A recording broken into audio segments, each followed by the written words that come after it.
ఎర్రవెల్లిలో ఆయుధ చండీ యాగానికి అంతా సిద్ధమైంది. యాగశాలలో 106 హోమగుండాలను ఏర్పాటు చేశారు. పోలీసులు భద్రతను కట్టుదిట్టం చేశారు. దీనికి సంబంధించిన మరిన్ని వివరాలు మా ప్రతినిధి చారి అక్కడి నుంచి అందిస్తారు. ఓవర్ టు చారి. మనం ఆయుధ చండీ యాగం నిర్వహిస్తున్నటువంటి 34 ఎకరాల విస్తీర్ణం వద్ద ఉన్న యాగశాల వద్ద ఉన్నాం.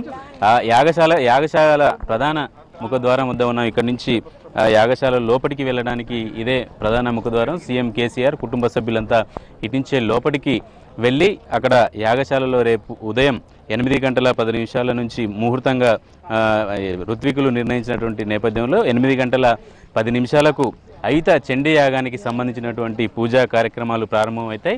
ప్రస్తుతం ఇప్పటికే పూర్తి స్థాయిలో కూడా ఏర్పాట్లన్నీ ముగిశాయి.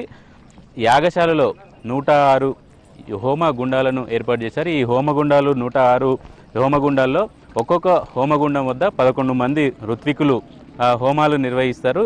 దుర్గాదేవి ఆరాధన కోసమై చేస్తున్నటువంటి ఈ చండీ యాగంలో ప్రధానంగా 106 హోమగుండాలకు సంబంధించినటువంటి ఏర్పాట్లు కూడా ఇప్పటికే పూర్తయినటువంటి పరిస్థితి కనపడుతుంది.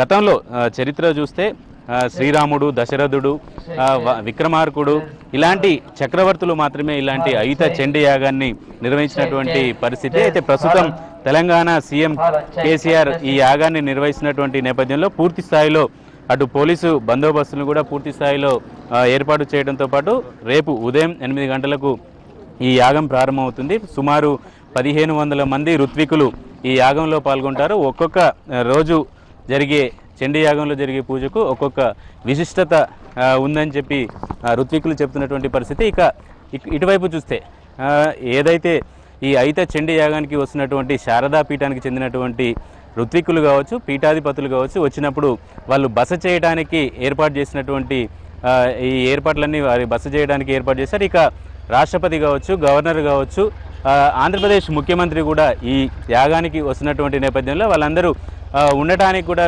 వీలుగా ఇలాంటి ఏర్పాట్లను, కుటీరాలను ఏర్పాటు చేశారు. ప్రధానంగా ఈ 23వ తేదీ నుంచి ప్రారంభమవుతున్నటువంటి ఈ యాగానికి 27వ తేదీ వరకు ఈ యాగం కొనసాగుతుంది. రాష్ట్రపతి కూడా ఈ యాగానికి రావాలని నిర్ణయించినటువంటి నేపథ్యంలో పూర్తి స్థాయిలో ఇక్కడ బందోబస్తుని కూడా ఏర్పాటు చేసినటువంటి పరిస్థితి కనపడుతుంది. పూర్తిగా యాగానికి సంబంధించి అన్ని శారదా పీఠానికి సంబంధించి ఎలాంటి నియమాలతో యాగం చేయాల్సి ఉంటుందో అలాంటి నియమాలన్నిటినీ పాటిస్తూ యాగం చేయాలని చెప్పేసి ఇప్పటికే అందుకు అనుగుణంగా ఇక్కడ ఏర్పాట్లు చేసినటువంటి పరిస్థితి కనపడుతుంది. యాగాల్లో ప్రముఖంగా ఆయుధ చండీ యాగం ఎంతో ఇంపార్టెంట్ అని చెప్తారు. వేద శాస్త్రాన్ని చదివిన వాళ్ళు కావచ్చు, అటు ఋత్వికులు కావచ్చు. రేపటి నుంచి జరగబోయే ఈ ఆయుధ చండీ యాగంలో ప్రధానంగా 1500 మంది ఋత్వికులు పాల్గొంటున్నటువంటి ఈ యాగం అయితే ప్రధానంగా మిగిలిన చండీ యాగాలకు ఈ ఆయుధ చండీ యాగానికి కొంత తేడా ఉన్నటువంటి పరిస్థితి. అయితే ఈ ఆయుధ చండీ యాగంలో 12 టన్నుల పాయసంతో ఈ యాగాన్ని నిర్వహిస్తారని చెప్పేసి ఋత్వికులు చెప్తున్నారు. ఇక ఒక్కొక్క ఋత్వికుడు సుమారు సప్తశతి పారాయణం అంటారు. సప్తశతి పారాయణని దుర్గామాత ఆరాధనకు సంబంధించినటువంటి 700 శ్లోకాలు ఉన్నటువంటి స్తోత్రాన్ని అందరూ ఋత్వికులు ఒకేసారి పఠించడం ఈ ఆయుధ చండీ యాగంలో కీలకమైనటువంటి ఘట్టంగా చెప్పొచ్చు. ఇక 4 రోజులు కూడా ఉదయం 7 గంటల నుంచే యాగం ప్రారంభం అవుతుంది. తర్వాత సాయంత్రం 3 గంటల నుంచి మళ్ళీ తిరిగి ప్రారంభమవుతుంది. ఉదయం 7 గంటల నుంచి 12 గంటల వరకు, 3 గంటల నుంచి తర్వాత 7 గంటల వరకు ఈ యాగాన్ని నిర్వహించాలని ఇప్పటికే ఋత్వికులు ఏర్పాట్లన్నీ ముమ్మరం చేసినటువంటి పరిస్థితి ఇక్కడ కనపడుతుంది. ఇక్కడ వచ్చినటువంటి భక్తులకు అందరూ ఎవరైనా ఈ యాగానికి రావచ్చు అని ఇప్పటికే సీఎం ప్రకటించినటువంటి నేపథ్యంలో భారీ సంఖ్యలో జనం కూడా వచ్చే అవకాశాలు ఉన్నటువంటి నేపథ్యంలో అటు పోలీస్ యంత్రాంగంతో పాటు ఇక్కడికి వచ్చి అస్వస్థకు గురైన వారిని ఆదుకోవడానికి కూడా వైద్య శిబిరాన్ని ఏర్పాటు చేశారు.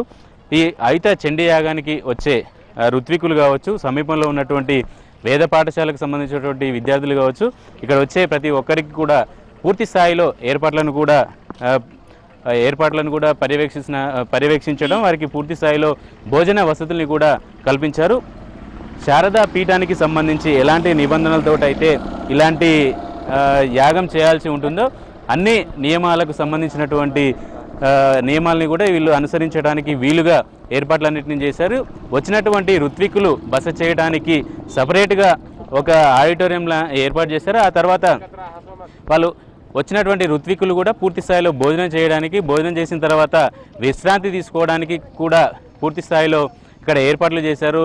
3-4 విభాగాలుగా చేసి వచ్చిన 1500 మంది ఋత్వికులకు కూడా ఎలాంటి ఇబ్బంది కలగకుండా వారికి అన్ని రకాలుగా అందుబాటులో వసతులు ఉండేటట్టుగా వీలుగా ఏర్పాట్లను కూడా చేసినటువంటి పరిస్థితి కనబడుతుంది. ఓవరాల్గా చూసుకుంటే 27వ తేదీ ముగిసే వరకు ఎలాంటి ఏర్పాట్లు చేయాలి, ఋత్వికులకు సంబంధించినటువంటి ఎలాంటి ఇబ్బందులు లేకుండా కూడా అలాంటి చర్యలన్నీ చేపట్టారు. మొత్తానికి కేసీఆర్ ఫామ్ హౌస్ పక్కన జరుగుతున్నటువంటి ఈ యాగానికి రాష్ట్రపతితో పాటు అటు మహారాష్ట్ర గవర్నర్ విద్యాసాగర్, ఇటు తమిళనాడు గవర్నర్ రోషేతో పాటు ఏపీ సీఎం చంద్రబాబు నాయుడు కూడా వస్తున్నటువంటి నేపథ్యంలో పూర్తి స్థాయిలో పోలీసు బందోబస్తుతో పాటు ఏదైతే శారదాపీఠం ఈ యాగాన్ని నిర్వహిస్తుందో శారదాపీఠం చెప్పేటువంటి నియమ నిబంధనలకు అనుగుణంగా యాగం నిర్వహించేందుకు కూడా ఏర్పాట్లు ముమ్మరం చేశారు. ఇది అయుత చండీ యాగానికి సంబంధించినటువంటి అప్డేట్. కెమెరామెన్ శ్రీనివాస్ గౌడ్తో చారి, ఎన్టీవీ, ఎర్రబెల్లి నుంచి.